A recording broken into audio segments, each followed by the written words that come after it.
Destiny 2 has released, and it is awesome. We've got all the details on month 1 activities, when Xur's showing up, the raid this week, and a whole lot more.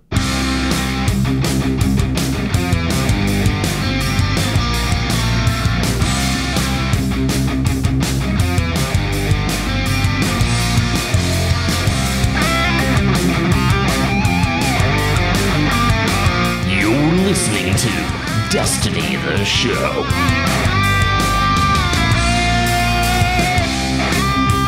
What's good, everybody, and welcome to Destiny the Show, the Destiny news podcast to keep you, the Guardian, ahead of the curve in the world of Destiny. I am BBKDRAGOON, joined as always by my great co-host Ditty.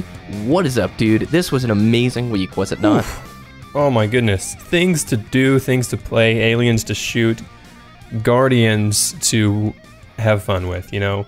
This is what we were really excited about, and I gotta say, blown out of the water, you know, as probably poor phrasing, considering the times now with all the hurricanes, but it's just like, oh my goodness, it is so much fun to finally play Destiny and have a good time and actually grind for things that we want now. Yeah, you and I both were blown away. I think Bungie completely surpassed our expectations for Destiny 2, and just, I loved this week, man. I think they did a great job. On today's show, we are going to tell you right now, spoiler alert, if you have not finished the campaign and if you haven't experienced some of the post-campaign content, you may want to skip today's show, especially if you haven't finished the campaign, all right? We are definitely going to have to talk about some of the just bombshell awesome things that occurred throughout and after the campaign. So do yourself a favor, and if you haven't finished it, go do it and avoid the internet, right, man? Yeah, absolutely. I mean, I did a pretty good job of avoiding most of the spoilers, and I'm so glad that I did. You know, not knowing what happened before I experienced it was 1,000 times better, in my opinion. I agree. Yeah, so many times throughout the campaign, there's just little twists and turns that when it was experienced fresh, and even after the campaign, it was just, I think Bungie did such a good job in not spoiling throughout the marketing. You know, we sort of complained about it this summer, right? Where we're like, there's just not a lot of info. The hype's not that big. And it was all this sort of, just wait till you play it, and they actually earn that trust.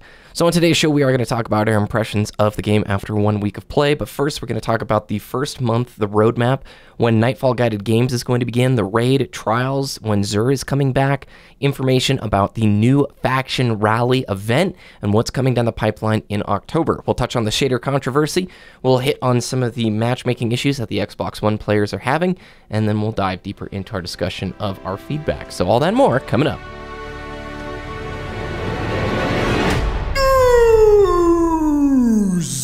So Ditty, we have a little bit of an update for the clan. We began accepting people into the Destiny the Show, Destiny 2 clan. We had to upgrade it. If you were a member who was previously in the Destiny the Show clan, you may not notice your little emblem name showing Destiny the Show anymore. That's because of the upgrade process of the clan system. Now, there's sort of a nuance that we didn't know about that's taking up more slots than what we had anticipated, right? Yeah, so it was never confirmed beforehand, but it turns out that it's not one Bungie, or it's one Bungie profile, right? It's per console takes up each slot. So personally, I have linked on my Bungie account, I have the PlayStation, the Xbox, and my Blizzard PC account. That takes up 3 clan slots. It's not just one person, it's 3. So instead of 100 separate members, we could only have like 33 separate members, and that was not something that we had anticipated. We had our fingers crossed that it was just per account or per profile and not console, but turns out that's the case. We're discussing the possibility of upgrading, but when we do that, it's going to be announced on our Discord. So for any further details about the Destiny the Show clan on Bungie.net, follow our Discord, discord.me/Destiny the Show. We'll have more information in the coming weeks about that. Yeah, essentially with how cool the clan rewards are, and congratulations, we got clan level 2 within hours of the leveling being released later in the week. With how stinking cool the clan levels are, we want to give players on each console the best opportunity to progress to the next level. I actually printed out here, not printed, but pulled up the screenshot of the clan rewards to share with you guys. If you don't know, there is a clan leveling system in Destiny 2. There are now seasons as well, and so we can assume at the end of the season that we'll be able to see which clans got the most XP and whatnot. And so we hit level 2, which gives the whole clan additional glimmer when looting engrams. Level 3 will give increased public event rewards. When we hit level 4 in the 4th week, we will get improved rewards from eliminating Cabal enemies. Level 5 increases the chance of receiving reputation tokens when completing Nightfall's raids and trials. And then the final level it shows on our clan banner is increasing the chance of receiving an engram when completing playlist activities with a clan member. These are really, really cool, and throughout the course of a season, they work in a great way to be a sort of a catch-up mechanic for new members, right? Let's say that we're pretty much decked to the nines by the time we're in week 5 or 6, and we've hit that max level for the clan that season. If you got a new member coming into the clan, and he's doing activities where now there's this increased chance of engram drops, it's going to speed him up and help him get sort of current progression with the rest of the clan. I thought they executed it super well. Other than the roster, right, Ditty? You still can't even see it in-game yet. Yeah, they're still tweaking the in-game roster, of course, and some admin features are still not there that I really wish, but that's just quality of life improvements that I'm hoping for. And I agree, these tiered rewards are fantastic. So like once we're on level 6 or 5 or whatever, we have all those tiered rewards active at the same time. And of course, even though we did hit the level 2 of our clan within hours, of course it's going to expand exponentially, right? So from 2 to 3, it's going to be a little bit more experience required, and then from 3 to 4, more experience required to hit that level. So it's not going to be the same every single time. So we have to play a little bit longer to get from the second to last to the last level tier. So I'm guessing like 500,000 experience or something at that point. But yeah, it's really great too, because your character, not account, your character can contribute to that of up to 5,000 experience, right? It actually continues contributing after that fact. That's just at the point you get your reward package. Once you've contributed your 5,000 XP, but you after that point can still accumulate XP if you're a smaller clan. Exactly. And if you have a second character on that account, you can do that again. So you can contribute up to that reward cap of that 5,000 that I was talking about. You can do that per character. So you can do 15,000 per week for those engrams, and of course, like BBK said, contribute continually throughout the week, even though you've hit that cap. Yeah, it can accumulate past that cap, which is pretty cool. And then, we can sort of give some forgiveness, I guess, for the clan roster not loading, because I know their servers are pretty decked out, as Bungie, uncharacteristically yesterday, gives an insight into how many people are playing Destiny. This is really, other than the sporadic infographics we usually get from the betas, the only time we've gotten really hardcore, concrete, concurrent player numbers. And yesterday, which was September 9th on Saturday, Bungie tweeted out, "Thank you all so much for playing, Guardians. Right now, Destiny 2 has over 1.2 million concurrent players online.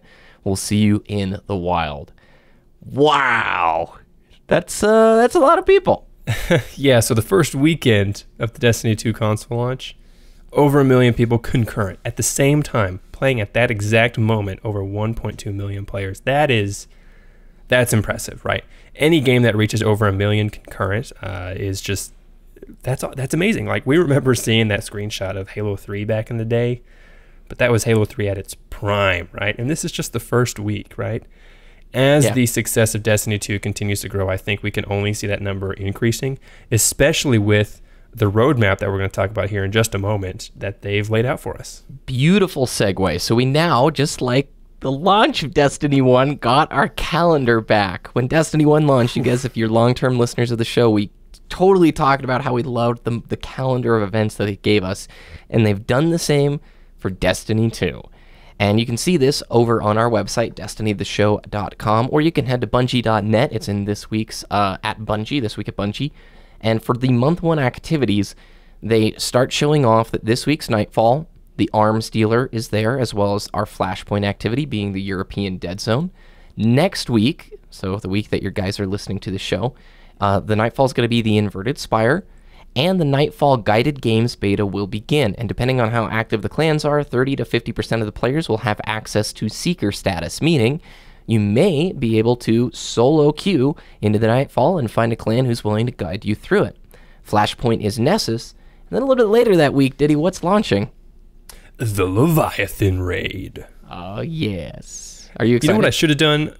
I should have just said, like, Xur as, like, the main point later in that week. Like, Xur is coming back. But no, the Leviathan Raid is coming back Wednesday.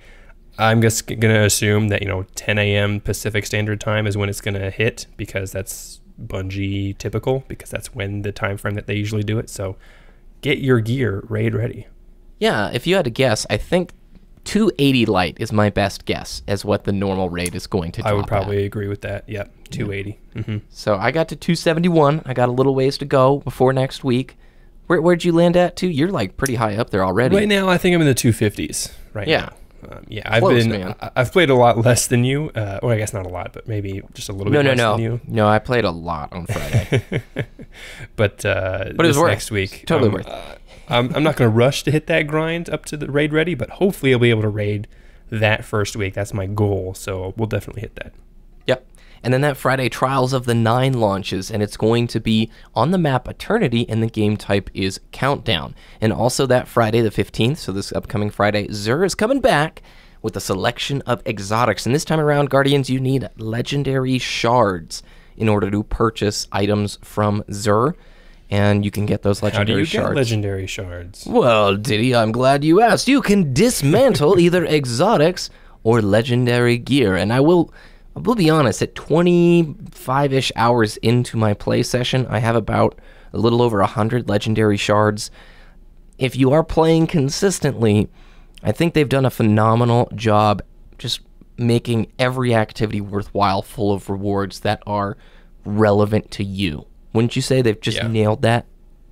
I would agree with that, definitely. I mean, every single vendor has their tokens that you turn in, and every single destination has certain tokens, right? And with those tokens, as you level up, you get those legendary rewards. And when you say you have that many legendary shards, that's because you personally hold on to a lot of legendaries, right? You have basically one of each, right? And all the duplicates you get, if they're not higher light level, then you just dismantle because you don't need it, because you already have it. Because in Destiny 2, all the weapons are the same. The roles don't matter.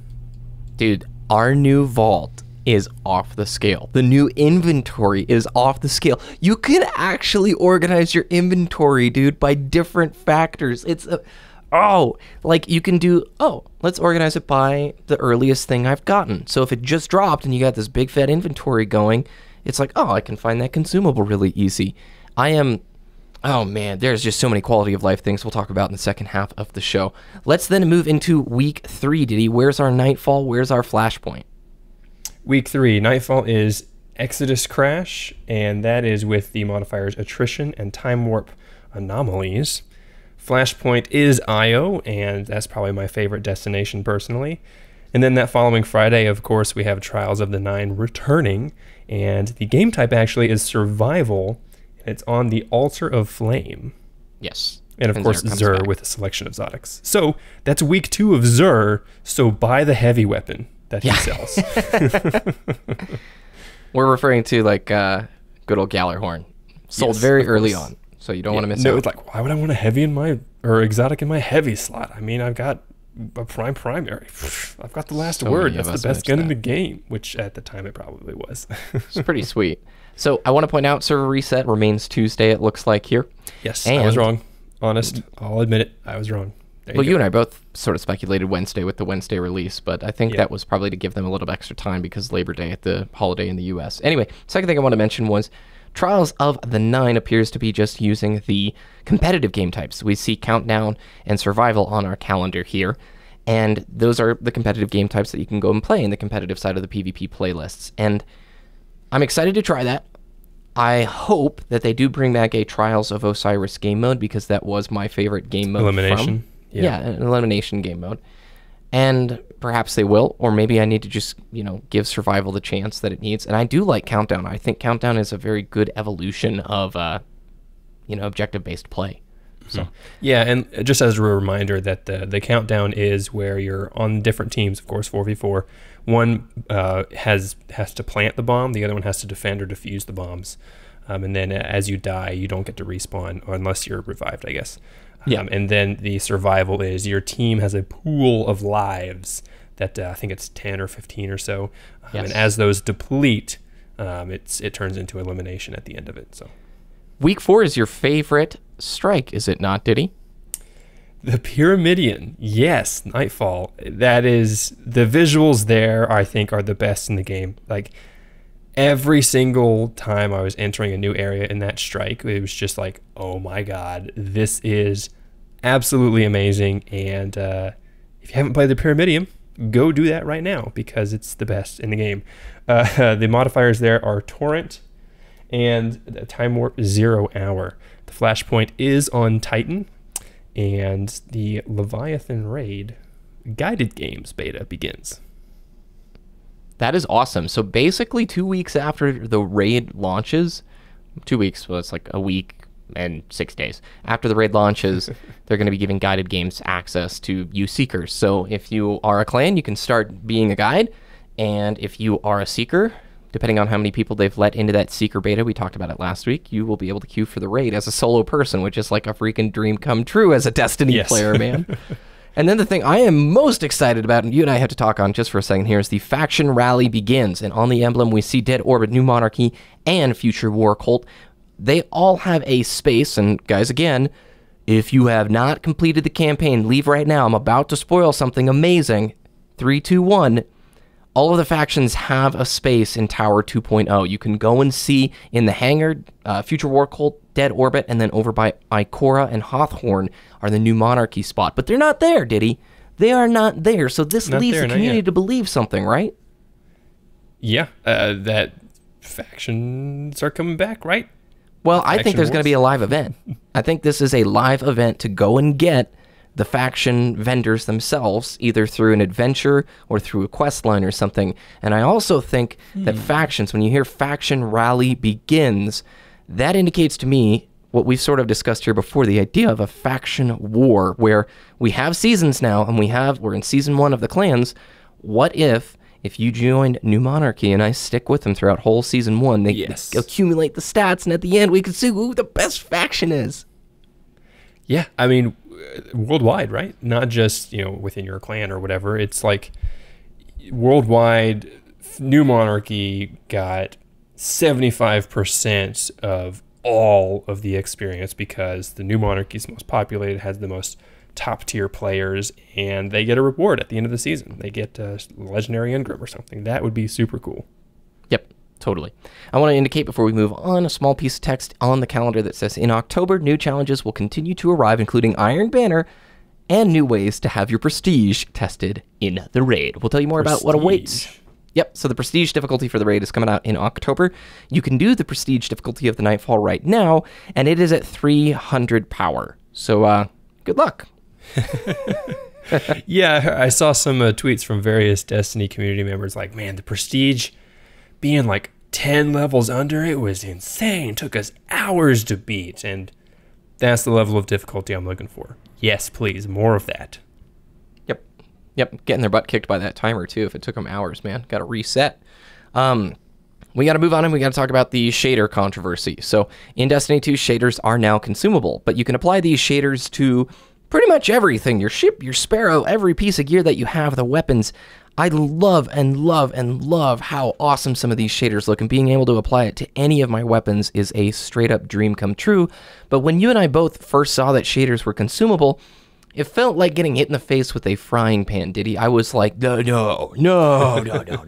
However, before we get into Luke Smith's tweets on this, as somebody who's played 25 hours at this point and have started accumulating quite a few shaders, I'm just going to say I'm impartial. I don't mind the system. I think I understand what they're going for. However, that's not saying I endorse it. I just want to get that out of the way, Ditty. I'm, at this point, kind of okay with it, but I'll explain why after we read Luke's tweets. So what did Luke have to say about this?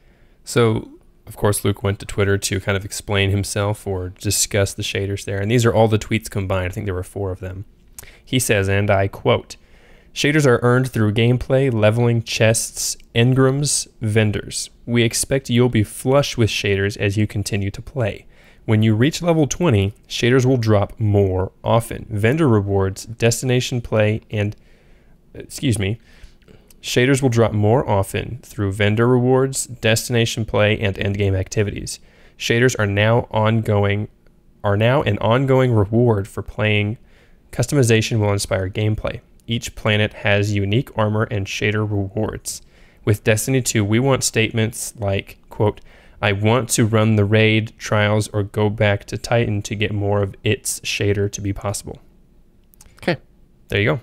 That's what he has to say, and at first I hated it, but now that I'm into it and I'm stacking shaders, I kind of like it because it's another thing to sort of grind for. Destiny 2 has done away with a boatload of currencies. They've simplified a lot of it. And so as an end game player, I'm not going to be collecting strange coins or heavy synths or anything like that. I sort of enjoy this rarity element, Ditty, in which when I get the armor set that I like and I know I really want to commit to it, I'm throwing on my raid shaders onto it.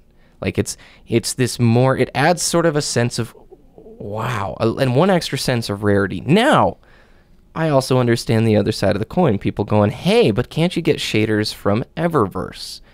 Yeah, you can.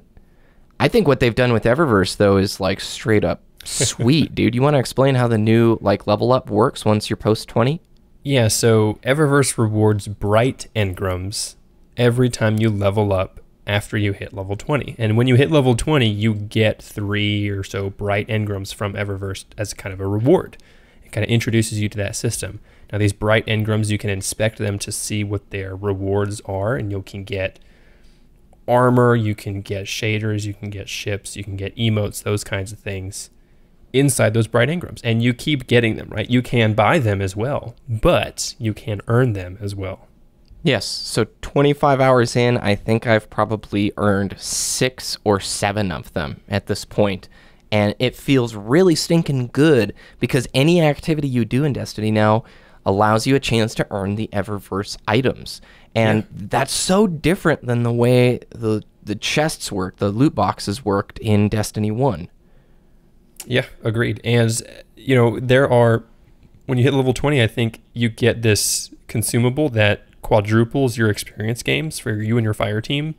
Yes. So if you just stack that with a couple of friends, right, you can get those level ups really, really quick. And with all the activities and quests and patrols and public events granting additional experience, you can get those engrams pretty quickly, and you can just shovel them in and just get all those rewards. I think. Well, when I got stuff I didn't want, Bright Dust exists now. So there's plenty of, really cool cosmetic stuff I didn't really want. I dismantled it, and I've accumulated now like 400 and something Bright Dust.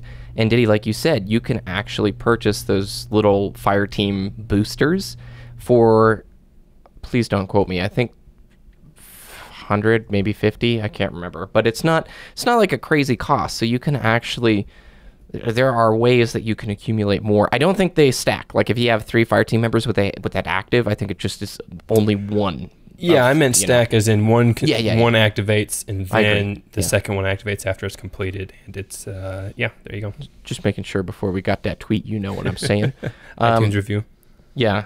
The other controversy that we'll just mention briefly that I don't see as a big deal is armor mods and weapon mods have a chance to drop in those bright engrams. So you can argue the pay to win or the pay for power type thing, because there's armor mods that improve weapon handling or armor mods that give you +5 power. All I'm going to say is just play the game.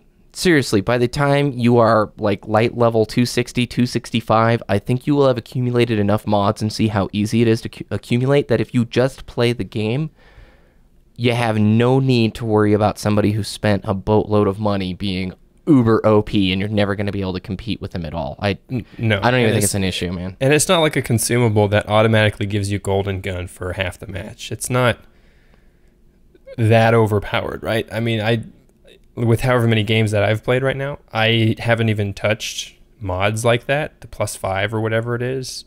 And because I don't care yet. And I don't see it as that big of a deal to me, You're not at like min-max point of 283 or whatever. Yeah. I'm not trying to hit the tier 12 or whatever it is now these days. Just quite yet. Where the kids are calling it, I think that's pretty much it for the TWAB. Is there anything else you want to cover before we move into our discussion of the awesomeness that is D2? No, I mean, we're having fun, so let's talk about it.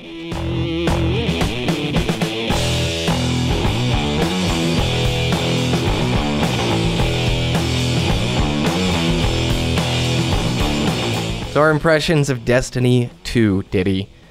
As we mentioned at the beginning of the show, both our expectations were surpassed in significant ways. I'm not going to say Destiny 2 is perfect, nor will I say, like, we know exactly what endgame rotation looks like or what we think of this game a month from now. But all I can say is the initial week experience is phenomenal. And I think this is the first time Bungie really has released Destiny. Like, actual Destiny the way they envisioned, right? Yeah, 100% agreed. And I took a screenshot from Reddit here. There was a post that just said, can we take a moment to appreciate that our biggest gripe with the game is the shader system? And that was like the first 2 days of launch, right? That was the biggest talk of the internet at that point. It's not the story missions. It's not the gear being underappreciated. It's not the visuals. It's not the gameplay. It's not anything, because that all is amazing, right? Yep. It is what we wanted it to be. It's probably definitely what Bungie wanted it to be.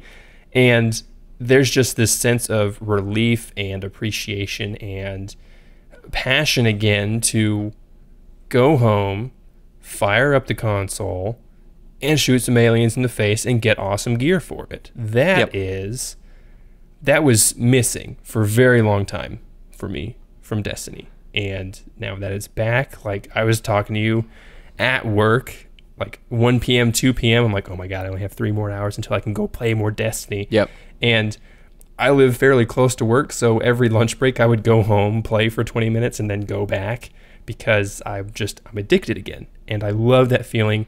Everything that I've discovered this last week is just, yes. I have said, this is awesome. This is amazing. This is amazing. Yes. Yep. This is the happiest I've been with a game release since, like, Halo Reach, dude. It's why don't we open up, I guess, with the campaign, because they truly did a pretty good job, I think, with the solid story mode. It was spoilers, obviously. My goodness, the locations, the set piece, the pacing, there was great character development, there was nice dialogue, humorous points, some fresh faces that I really enjoyed seeing. I think Failsafe is quickly becoming my favorite character in all of Destiny. Yes. And my word, dude, that music, the music elevated the experience so much for me. When you're following Hawthorne's Hawk, what's its name again? Roger or something? Lewis, there we go.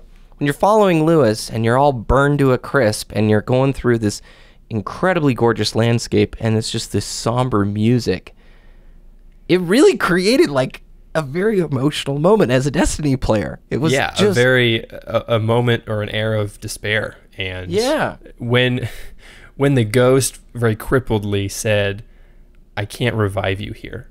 Yeah. To me, that was like, oh shit, that is. Yeah. I can't. And then, as he says that, the enemies start to come over the hill and you're like, oh my God, I just have this sidearm with me. Yeah. And oh my gosh. And it just created that atmosphere of, it just created so many emotions that didn't exist in Destiny 1 for me. Yeah. And playing through the campaign. You remember the Destiny 1 story? No. Yeah. Like, it doesn't matter at this point, because it was so well designed. The whole time you're playing through all the missions, you understand what's happening. You understand why you're doing that thing that you're doing, because they set it up and they appropriately described what you were doing. And they gave you this. We kind of saw this in the Taken King as well. We knew the big picture, right? Yep. Destiny 1, we had no idea what the picture was. Yeah. It's like putting together a puzzle and you haven't seen the front of the box, right? You don't know what it's supposed to look like, and you're just fumbling with everything. That'd actually be a really cool idea to how to solve a puzzle. I'm going to go do that right now. No, just kidding. Okay. Yeah, I'll take over there. Yeah. But we had this bad guy, right? We had the story. and then all the pieces just seem to line up and fit into place. And that to me is good design. Now, Gaul, what was so cool to me about Gaul in those cutscenes with him and his mentor, Gaul, you learned, isn't just a big bad dude who's like, I destroy everything. He had some complexity to him, and as the campaign moves forward along, you realize it's not just enough for Gaul to take it and blow up Earth and get out of there. He wants the Traveler to choose him. Yes. He wants that honor. There's this sense of just like really weird, misplaced, I need to be chosen, or this anger at neglect that made him a really cool character, and especially the dialogue between him and the speaker. I mean, how about the bombshell line the speaker drops at the end? Yeah. Do we want to say it? No. Why don't we save it in case somebody was unfortunate enough to not finish the campaign and is still listening. So I think the people who finished the campaign know exactly what we're talking about. But yeah, that was like, yeah, that's right. Indeed. Well said, sir. And Bill Nighy, is that how you say his name? I'm just fantastic voice actors all around, man. I guess I would have to say, before we get into the locations, why don't today's discussion, Ditty, we just hit campaign and our favorite locations. Next week, we'll dive into things like the strikes, the gearing, because I think there's just too much to hit on a single week. Sure. But the location that was my absolute favorite by a just huge leap and bound was Titan. The water with all the waves. The water, once you progress into the buildings and some of the more strike locations, the sense of scale, and I don't know how they did it, dude, but they made the gameplay more sticky and the visuals better. This is the best looking console FPS I think I've ever played. And the size of some of the play spaces that we entered into, as well as the enemy counts, it was off the scale. I would agree with that. And it's just, I mean, I agree with you. Titan is beautiful. Personally, I think IO just levels it up, in my opinion. That's where my favorite strike is. So, and I also love the NPC on IO. I totally forget his name. But Asher, something like that. When he's just ripping on Zavala. And he's just this crazy old dude just complaining at Zavala the whole time. I think he calls him Vuvuzela at one point. And it's just like, oh my God, this dude is hilarious. And then, oh my God, I agree with you. Titan was great because entering some of those buildings, right? It's on the water, right? It's like Camino. Is that the Star Wars one with all the clones? I think so, yeah. And but like it's not as fancy as Camino because the buildings are like not level, and when you enter a doorway you can see that it's tilting to the left, and it kind of like distorts my view. I caught myself like turning my head sideways a couple times throughout the campaign, and those little things just make it more immersive, and it was great. Yep. I think I want to just say I don't believe the campaign was perfect. I think you could have improved on a few things. I would have loved more time to explore backstory of Ikora, more time to learn a little bit about Cade, and maybe a few more missions with Zavala. But I sort of mentioned to you, that wouldn't make a whole lot of sense when Earth is in peril and every moment you spend away from the farm, you know Guardians are just getting wrecked. So I can understand it. And then the length of the campaign I thought was fantastic. I hate when day one they're like, there's only X amount of missions and somebody beat it on day one. I don't want to say the playtime just for reasons in case somebody's here, but I thought it fit a fine length for a normal campaign shooter and is in line with the length of a Halo 3. Almost, I mean, very much in line. Yeah, I mean, and there are other things to do in Destiny than the campaign. Like when I have a couple coworkers who are not Destiny fans who just played Destiny 2, and they're like, yeah, I beat the campaign and I'm done. I beat it. I'm like, that's the tutorial. That's the tutorial. That's not what you play Destiny for. You don't play Destiny just for the campaign and then stop and never touch it again. That's not how you do it. Yep. There's so many other things to do as well, and they're not shallow either. No, that's right? what they nailed, man. Like, it's like the depth of everything outside the campaign is mind-blowing. The patrols alone or the patrol spaces, I should say, are way better than like the Cosmodrome, right? The Cosmodrome, you spawn in and there's a group of 5 enemies to your right. There's a building with 10 enemies inside of it that have to respawn. There's a group to your left of 3 enemies. When you spawn in on a location in Destiny 2, there's a public event happening right next to you of 50 enemies. And it's like, oh my goodness, there's so many things to do. And that leads me to my next point. I'm so happy public events happen all the dang time in Destiny 2 because public events are so great now and they're rewarding as well. Public events are what make this game for me. Well, if I had to give it to one thing, it's the whole patrol experience, dude, because that is what they nailed. I asked a bunch of people I played with this week, once you finish the campaign, what was the main thing you have spent your time doing gearing up? Yep. And yeah, strike rewards are awesome. There's some people that just grinded strikes. I did a lot of strikes, but the majority we're now doing mainly patrol zone experiences where, well, I've got adventures to do, I got quests I need to do, public events over here, there's some patrols. They have made sectors. They've made the worlds, dude. The patrol, like if you told a Destiny 1 player 2 years ago, yeah, you're mainly going to be doing patrols after the campaign and you're going to like it, they would be like, no, that's, yeah, right, bro. That's not how it's going to work. You'd be like, that's the worst game ever. Yeah, but they've made the rewards relevant because when I'm on the EDZ and I'm getting my EDZ tokens, any activity I'm doing on the EDZ is helping me gear up. It's relevant. The rewards are relevant, The activity gives you a reward plus a token, and then you turn in the token to get more rewards, and then in turn allows you to do more events. It's crazy. Because oh man, it's good. Patrol spaces are perfect. PvE end game is a thing now, and I'm really happy about that. And it looks too like from the content calendar, and we have 2 studios working on Destiny 2, Vicarious Visions and High Moon, full time doing live events for Destiny 2. So I believe, just looking at the first month, they've got a pretty clear idea this time about how they're going to actually curate content over the next 6 months, and that is so key for a progression-based game like this. I want to close today by talking about what I thought was the most powerful moment of the whole launch week experience for me, and that really was when you finish the campaign, the credits roll, and before we get to the new space, right before, the credits complete, you get a message from Bungie that says, to our community, you've become the main characters in the stories we tell. You filled our worlds with your light and your friendship. Thank you for your passion for our games and for each other. Most of all, thank you for playing Love Bungie. And then when that concludes, you get to go to Tower 2.0, or should we say the Wall.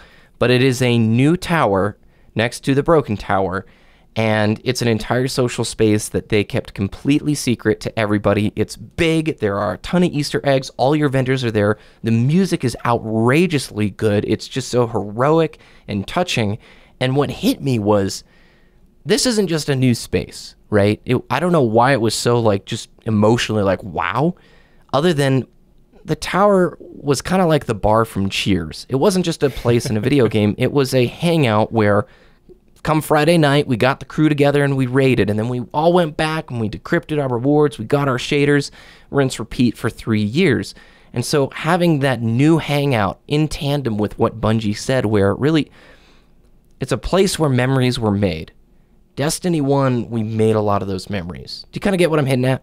Yeah, and that everyone in that social space has done the campaign. So they've all been through the exact same thing as you to get there. So you have this common ground, right? You have this talking point or this whatever because you're in the same location. And man, to me, the thing that hit home the most was, I'm not going to get too specific into the final missions, but the final missions of the campaign were amazing, right? Yeah. Before you get to the final boss room, when you're progressing through the last city and you're fighting alongside other guardians doing the story mission, that was man, we rallied together to take back this city, right? And it just had that sense of you were connected with those people. You're helping me beat a story mission. And that was never the case with Destiny 1, right? Because Yeah. you didn't play through social spaces, and oh my God, that was really great. I really liked that touch. Yeah. Well, that's going to conclude our first Destiny the Show for Destiny 2. Ditty, we still have to talk about the strikes.